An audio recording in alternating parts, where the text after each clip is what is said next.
Good afternoon, my cooking peeps. How is everybody? Maggie's here, and we are getting ready to make a really good, something different that we haven't done anything like this. I've kind of got on a pasta kick, and I'm not sure why. I started digging through a bunch of old recipes, thinking, oh, what am I going to make videos on? And I pulled out 5, and 4 of them were pasta, and I'm not even sure why, because I'm not that big of a pasta eater. But anyway, whatever. It just is what it is. But we've got some essence, we've got some bell pepper, yes, conveniently previously chopped, some smoked sausage, some gluten-free tagliatelle, some shrimp, yay, some trilogy, some thyme. I'm gonna run outside and get some of my fresh basil in a little break here in a minute, and some of the most beautiful chard that I just went and harvested. Actually, out of our compost pile. Yeah, right. Back during the snowpocalypse, as everybody's called it, back a few months ago, our garden, of course, took a beating like everybody's did, and my husband went out there and just ripped up all my chard. I wanted to cry. I was so upset. I'm like, wait and see, it might come back, because it's a cut and come again, so it's like it may just come back, it may be fine, even though the leaves on top are dead. He's like, nah, it's gone, it's gone. So in the compost pile it went, except for one. He left one. Don't ask me why. Well, it's beautiful and growing great, and you go down to the compost pile, and we have 3 or 4 huge, beautiful, I mean, look at these babies. They're gorgeous. And this is like half of what I harvested. So anyway, I'll stop about that. There's no point in belly aching about it. It is what it is, and I'll just harvest down the compost pile as long as I need to. So, first thing we need to do, oh, I don't think I even told you what we're making. Sorry, I'm a little goobery today. It's a beautiful day. I spent some time outside in the garden. I took a shower. I look like a school marm. I'm not sure what my hair's doing, but whatever, who cares? So we are making a Cajun shrimp and sausage pasta. This is the first recipe that I ever kind of converted into a gluten and dairy-free recipe after I started changing my diet 7, 8 years ago. Wow, almost 8 years ago. That's creepy. Oh, that's not gonna fit. But anyway, this was the very first one. We love it. My husband, anything shrimp, he'll eat all day long. So he was pretty stoked when I said I was gonna make it. But the first thing you want to do, I already went through and picked the tails off of my shrimp. I had a 1-pound bag of organically raised shrimp. So it's not wild caught, but it's not trash farmed. So anyway, you take that and you mix it with a tablespoon of essence, which is my Cajun seasoning I make. There's 10 million recipes online. You can find one, you can buy it. You can buy Slappy Mama, you can buy Tony Chachere's. I mean, all those kinds of things. I just, like we've said 1,000 times, I prefer to make my own because I know exactly what's in it. So we're gonna toss this pound of shrimp, which feels like nothing, but anyway, it's a pound, and let it kind of sit to the side and just, you know, marinate in all these good seasonings. This is another super easy, comes together really quick. You just do a little bit of prep ahead of time. Even if you don't do the prep ahead of time, it's not a big deal. But if you do, it's super easy. That step I just did, you could even do that several days ahead. Thaw your shrimp, pick the tails or devein it, whatever you need to do depending on the type of shrimp you get. Put your seasoning, cover it up, label it in the fridge. Whenever that week you're cooking this meal, whip it out, it's done. Boom, it's easy. So we've got that. We need to cook the pasta. It calls for 14 ounces of fettuccine. And here we go again. I don't have any fettuccine, but I have tagliatelle, so that's what I'm gonna use. And I think this is what I've always used, quite frankly. So I have 9-ounce boxes, which is 18 ounces. So I'm gonna just not put a couple of the nests of pasta in there. That'll give me my 14, and we're gonna rock with it. And then I'm gonna have 2 or 3 boxes of pasta in my pantry that have 2 or 3 ounces of random pastas. And at some point, I'm gonna throw all that in some recipe and make something, whatever. You know, we just kind of go with it. So I'm not going to cook that just yet because I'm going to get everything else done, and then I'm going to wait till my husband gets home, cook the pasta, and toss it together. So we'll do all the cooking except that, and then do that because I don't want the pasta to be overcooked and mushy or stuck together and icky, and so we're just going to hold on that piece. But we also need a 1/2 pound of smoked sausage, and yes, you can guess what this is. This would be my halfy smoked sausage, my favorite. I already cut it up. If you remember from a few recipes ago when I did the smoked sausage hash breakfast deal, I didn't use all the sausage. Oh, there goes my son. I stuck some in the freezer. Well, boom, there it is. It's not quite 1/2 pound, but it's close enough. So I don't get too wound up about specifics. So I am going to pause this because what I'm going to do is prep my chard. I didn't do that because I just want y'all to see how pretty it is. Typically, if I'm sauteing it, I keep the stems and I chop up the stems, even the long stems sticking out, and add them back because it's just the way I do it. When I'm doing it in something like this recipe calls for spinach. I don't have any spinach, but I have lots of chard, so I'm using it. It's extremely interchangeable. But I want to cut this stem out because it's a little bit more rigid, I guess, is lack of a better word. And I'm not going to cook it down enough to get it soft. So I'm just going to cut it out, probably to about up here where it starts getting a lot softer. But these bigger veins down here on the bottom, I'm going to cut those out. And then I'm going to just stack my leaves up. So I'll just have them stacked. And then I'm going to go one slice, and then across the bottom where I've got little squares, kind of resemble spinach. So the shape is about the same, and that works. So I'm going to pause this while I prep all of this because y'all don't need to see all of that. And I'll be back in a minute, and then we'll throw together the pieces that we can do in the skillet up to the point of mixing in the pasta, and then we'll be good. So hold on. All right, I'm going to show y'all something real quick, like I always do. I'll be back in a minute, and then I'll come back on and show you what I'm doing. So the way I do this is really quick and easy. If I'm taking the stem out, I just lay it down and do like that. And, so all I'm taking out is the stem. These can either go in compost, or these will definitely go in my veggie scrap bag in the freezer. So that's what I'm going to do with them. We waste not a thing. So I just stack it up like that, go right down the side, and then just kind of nip across the top, pull that guy out. You don't want to lose any greens. And then I'll take this and do a cut down that way and a cut down that way, and then just come across like that. And that's it. I don't get overly particular. That one's a little bigger, whatever. That's all you got to do. And then you've got your prepped chard, i.e. spinach, ready. So I'm going to finish it up. I needed 8 ounces. And I weighed out 8 ounces with the stems. So I'm going to weigh the stems when I'm done and probably throw another leaf or 2 in there just to make sure I get the full 8 ounces like it would be if it was spinach. And plus I have tons of chard, so I'm going to go ahead and use it all. So hold on. Okay, we're back. You may hear some weird noises. My dishwasher's going. My husband cleaned out our ice maker, so it's filling back up, and every now and then ice drops on me. There's all kinds of weird stuff in the background, but whatever. Don't let it bother you. Okay, so here we go with the super easy steps. I finished cutting up the chard, and it's, look at that, beautiful. I needed about 1.25 ounces once I pulled those stems out, so I got that done. I don't want to pull it over here, but I got my basil out of the garden, ran out there and cut it up, and golly, nothing is better than, well, I say that about everything, but fresh basil is amazing. Fresh herbs from your own garden are amazing. If you have never grown them, give it a shot. It's so stinking easy. You can grow them in pots inside. That's easy. But anyway, let's get to the recipe. So here's our shrimp.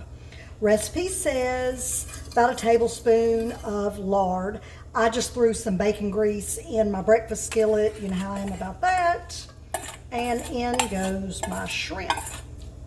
And we're just going to partially cook the shrimp. We're not going to get it 100% because it's going to go back in at the end and kind of finish off cooking. So we'll let it go in here. I'm going to get them, kind of flattened, not kind of, totally flattened out so that every shrimp is on the bottom of the pan. And they all get about halfway done. And then we'll scoop them back up into this bowl. Because like I said, they're gonna be cooked again, so it doesn't hurt anything that partially cooked shrimp goes back into a bowl where raw shrimp was. No biggie. We're not eating out of that bowl. We will be cooking them a little more. So it's all fine and good. So we're gonna partially cook this. Takes just a few minutes. It'll go back in the bowl. We'll add a little more bacon grease. Then we're gonna saute a half a cup of Trilogy. And I finally got around to making some more today, yay. So I got a jar and a half, which is awesome. Like y'all care that I've gotten my to-dos done. See, look at that. We're gonna let them all get about like that, and then out they go. But we'll saute the half a cup of Trilogy and the half a cup of bell pepper, and I pulled my little chopped up packet of bell pepper out of the freezer, so no bell pepper cutting for me today. That's all done. And when those are soft, I don't know, maybe 5 minutes, then we will add some chicken stock, and I'll give you a little tip about that here in a minute. I don't want to mess this up. I'm so busy talking about the recipe, I don't want to screw the shrimp up. Turn the heat down a little bit, and these are fixing to come out. Dadgum, I could finish these off right here and just get a toothpick. I was walking through my garden. My herbs are in pots because we have our house for sale. We're trying to move, and I'm going to take them with me and blah, blah, blah. Plus, herbs are extremely prolific, and if you put them in a bed or in the ground, get ready, they're going to take over. But I was walking through there, and I looked at my cilantro, and it's beautiful and green, and I thought, I need to get in here and cut up an avocado and throw some cilantro in it and start chowing down. So, anyway, I act like I'm on speed today. I don't know what the deal is. It's my day off, and that always makes me, not that I don't love my restaurant, but it just makes me happy to be home doing things. Cooking, figuring things out. I made some more face scrub. I make my own face scrub. I've been doing that for years. Made that, and it's just fun. I like doing stuff like that. Okay, so there is a little more, like I said, bacon grease. Let me get my Trilogy. All right, let this get heated back up. This is the very end of this jar. Get all that off there. You know how ridiculous I am about not wasting anything. This is pretty much a 1/4 cup. That's how we're going to treat it, because it looks like a 1/4 cup to me. I don't get too wound up about perfection. You know, it's funny, I used to always say that I'm not a creative person, but I didn't have if I said it once, I've said it 10 million times, I don't have a creative bone in my body. Well, then I finally realized after opening the restaurant, I am creative. I'm very creative. I'm just creative with food. I'm not creative with decor. Good Lord, y'all see my house. I'm not creative with my clothes. You know that from seeing me.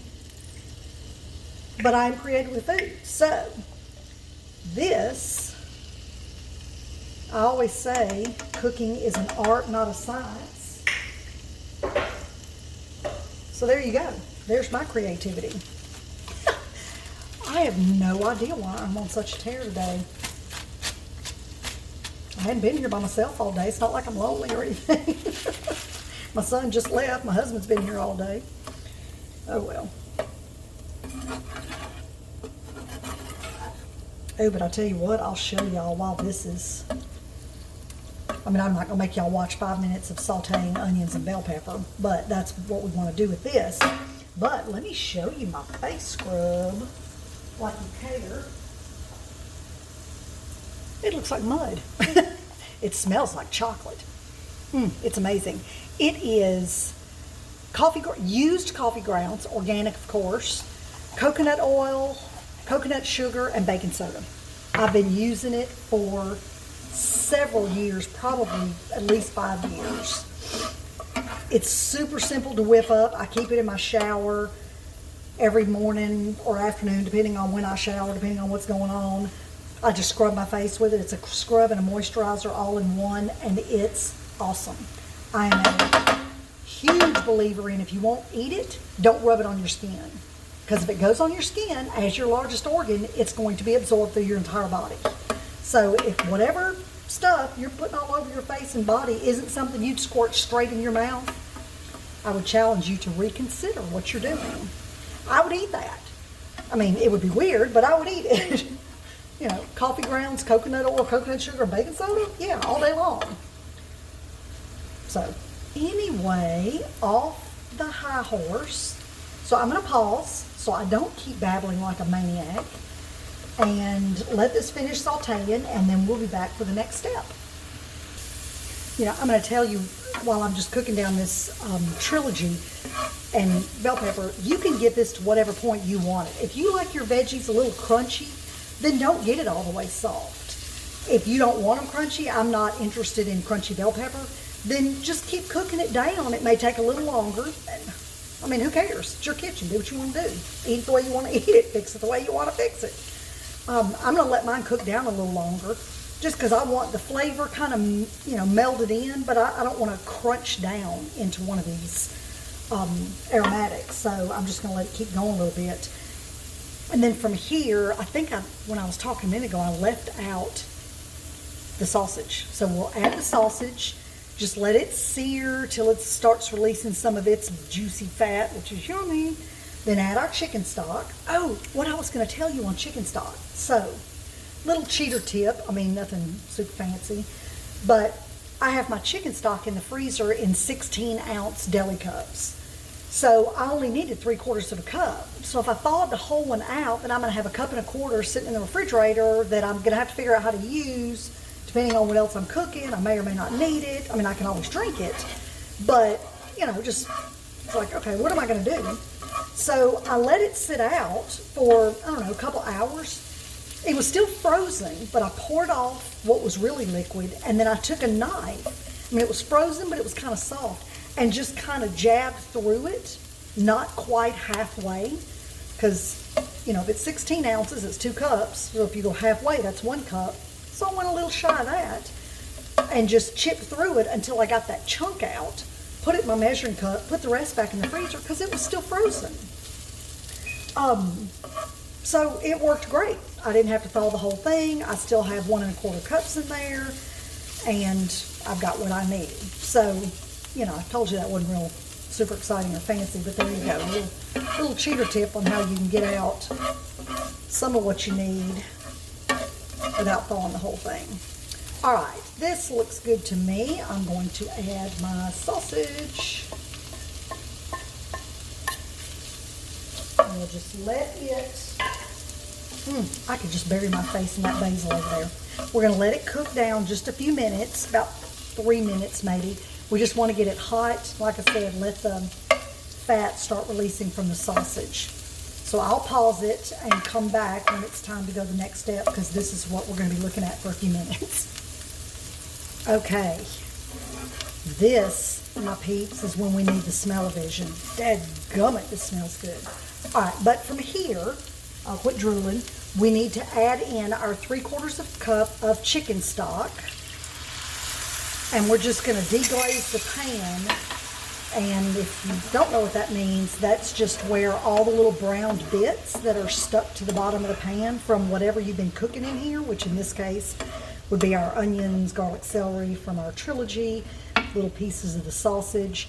The liquid just releases all that and brings it, you know, into the dish, and you leave no morsel behind, which you know is a big deal to me, because all those little brown bits are some of the best flavor in the dish. All right, so we do that. I'm going to turn us down to about a medium low.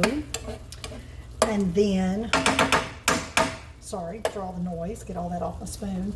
Now we want to add the thyme, basil, salt, and milk. So this is where I have made this with almond milk and coconut milk, and it's amazing. So if you're dairy-free, you can do that without an issue. I'm going to use some of that glorious whole milk with chunks of cream that we have. We're almost out because I'm so busy cooking with it. My husband's gonna not be happy with that, but so, and I need to probably back it down on the dairy intake. I'm getting a little froggy with it, and it's gonna start giving me issues. If I'm careful and don't eat too much of it, I can handle it just fine. But if I get too carried away, then I start having challenges. Okay, so we need 1 teaspoon of dried thyme. Smells yum. And 1 teaspoon of dried basil, but I have fresh, so I did 2 teaspoons. Remember we said it's 2 to 1. And we need a 1/2 teaspoon of salt. So there's that. My basil is right here. I mean, look how fun that is. Little ribbons. We talked about that in our last video when the rigatoni just kind of went out, cut some big leaves off, came in here, washed them a little bit. If they don't have dirt on them, I don't even bother washing them. Oh, that'll freak you out. We are one ginormous system of ecology, and a little bit of the outdoor ecosystem introduced into our ecosystem is not a bad thing at all. It's actually a very good thing. So if, like I said, if there's no loose dirt on it, I just go with it. These still had some dirt from where it rained the other night and kicked some dirt up on them. So I didn't this time. Oh, doesn't that look good? So that's that. We'll let this simmer for about 3 or 4 minutes. And then the last step is adding your spinach, your shrimp, in our case chard, and your pasta. So what I'm going to do, just because I'm working with chard and it's a little, has a little more texture, it's a little stiffer than spinach is, I'm going to go ahead and put my chard in first and mix it in with this kind of gravy, I guess you'd call it, to let it start softening up. That piece is kind of big, so is that one.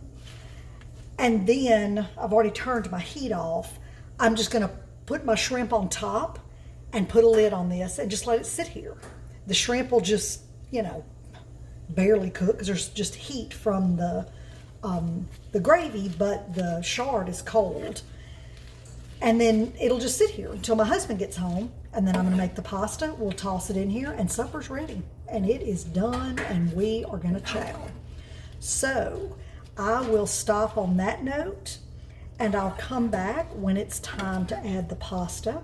I'm just going to cook my tagliatelle to the package directions. I think it's like boil it for 10 minutes and drain it. And then we'll toss it in here, and then it's pig out time. So we'll come back in a little while. Y'all stay tuned. Okay, we're back and about to stir this up. Let me get this turned around. God, look at that. Isn't that awesome? Now we've got the pasta is done. 14 ounces of tagliatelle. This is kind of the fun part, trying to mix it in this pan without making a big flipping ginormous mess. The pasta cooked 10 minutes. I drained it. I put a little bit of bacon grease on it. I typically always put some kind of oil, just a little bit, on my pasta after I cook it. And depends on what I'm serving as to what I use. Sometimes olive oil. In this case, bacon grease just seemed to be the thing because of the type of meal it is. Y'all, does that look amazing or what? So all you got to do at this point, and see, putting the chard in that pan, I didn't even have the heat on. I just set it in here on top of that gravy, and I turned the heat off and just put a lid. It's actually a big pizza pan thing because I don't have a lid for the skillet. I just put that on top of it and just let it kind of steam in the residual heat, and it softened it down. So it's just like as if I was using spinach, but I'm using what I had in my garden. Oh my word, I'm ready to chow. And we're about to. My son's at the movie, my husband's here, we're fixing to sit down and enjoy. But that's it. Cajun sausage and shrimp pasta. And you can do more pasta, less pasta, more shrimp, less shrimp. More sausage, less sausage, whatever blows your skirt up. Look at that. I'm telling you, you can throw a little cheese on it if you want. I'm not going to because it's just divine like this. But there you go. That's it. It's the bomb. And I made some Brazilian cheese bread I had in the freezer. And there you go. Y'all give it a shot. Like it, subscribe, share, do all the things. Good Lord, I look a wreck. But give it a shot and let me know what you think. It's a really great company dish because it looks fancier than it is. And it's so easy to cook. But anyway, give it a try. Y'all have a good one. See you in the next video.